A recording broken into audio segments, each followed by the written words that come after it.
বৃন্দের সদস্য, ওনারা দেওঘর থেকে গড়বেতাতে ফিরছেন। হ্যালো বন্ধুরা, welcome back to my channel unique happiness. আমি আজ ফিরছি আদ্রা টু মেদিনীপুর মেমো স্পেশালে। তো বাড়ি ফিরছি, এখানে কিছু গুরুর শিষ্যদের সাথে দেখা হয়ে গিয়েছে। তো ওনারা দেওঘর থেকে বাড়ি ফিরছেন, আর ওনাদের কীর্তন আমার বেশ ভালো লাগলো। লেডিসেই যাচ্ছি সবাই, তো আমি অনেকটা পেছনে বসেছিলাম। তো ওনাদের কীর্তন শুনতে পেয়ে ওনাদের কাছে গেলাম, ভিডিও করা একটা পারমিশন নিলাম তোমাদের শোনাবো বলে। ওনারা অনুকূল ঠাকুরের শিষ্য, যদিও আমার অনুকূল ঠাকুর সম্বন্ধে অতটাও আইডিয়া নেই, একটু এক দুবার হয়তো শুনেছি, তবে আমি প্রচুর পরিমাণে কৃষ্ণের ভক্ত। তবে প্রত্যেকের এটা নিজের একটা ভক্তি রয়েছে। ওনারা অনুকূল ঠাকুরের শিষ্য, তাই তো কে কে আমার এই ভিডিওটা, ওনাদের এই কীর্তন কে কে শুনলে অবশ্যই কিন্তু কমেন্ট করে জানাও, কে কে রয়েছে অনুকূল ঠাকুরের শিষ্য। তবে আমার বেশ ভালো লাগলো ওনারা যেগুলো বললেন কথাগুলো আমার বেশ ভালো লাগলো। তো আমি ভাবলাম একবার তোমাদের সাথে শেয়ার করি। তো চলো পুরোটা তোমরা শুনতে থাকো। সবাইকে জয়গুরু জানিয়ে শ্রী ঠাকুরের দু এক কথা বলার চেষ্টা করছি। আমরা যে সৎসঙ্গে মায়েরা, ধাদিকা মায়েরা, বিশেষ করে আমরা এবার যে দেওঘরে গেলাম, তার আশীর্বাদ কেমনভাবে আমাদের উপরে প্রতিফলিত হলো তার দু একটা কথা আমি বলতে চাই। আচার্যদেবের কাছে আমরা যখন যাই, সবার বুকিং হয়নি, কিন্তু সেই বুকিংটা তিনি আশীর্বাদ করে করিয়ে দিলেন। আবার পরের দিন আমাদের ডেকে নিয়ে তিনি আশীর্বাদ করলেন যে আপনারা সবাইকে ঠাকুরের কথা বলেন।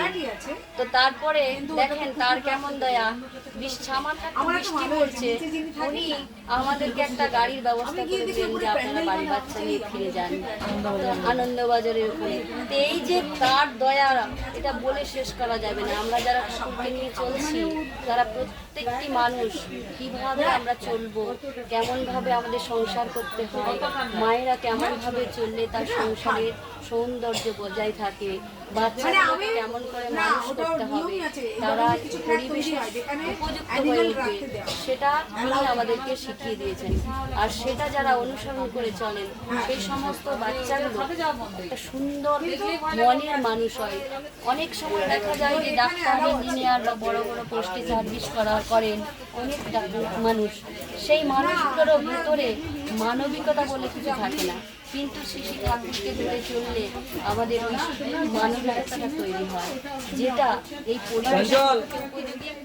সমাজের শিক্ষা দেয়।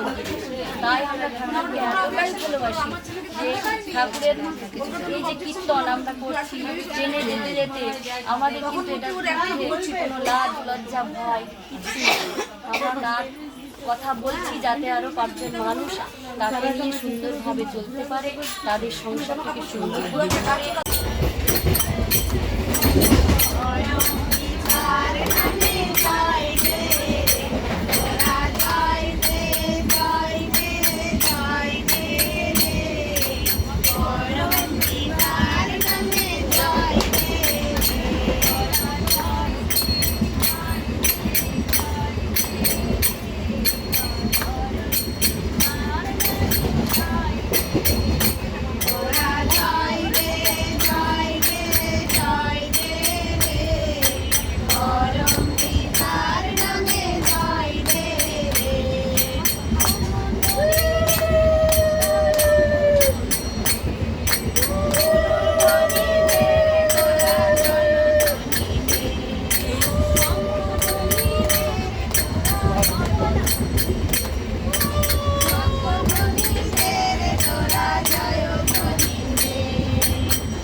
আছেন সকলে, সবাই বুঝিতে পাই দয়াল ঠাকুরে।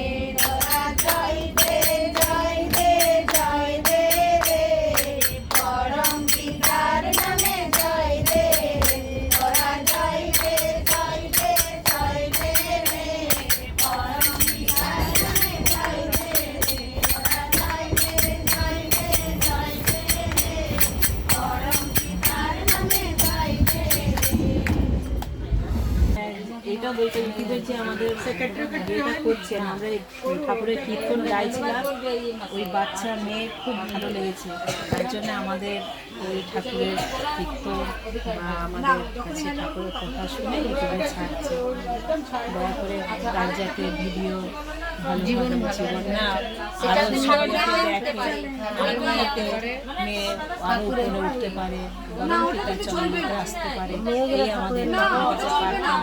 ওই মায়ের ভালো হোক, মঙ্গল হোক, সঙ্গে কামনা। ধন্যবাদ।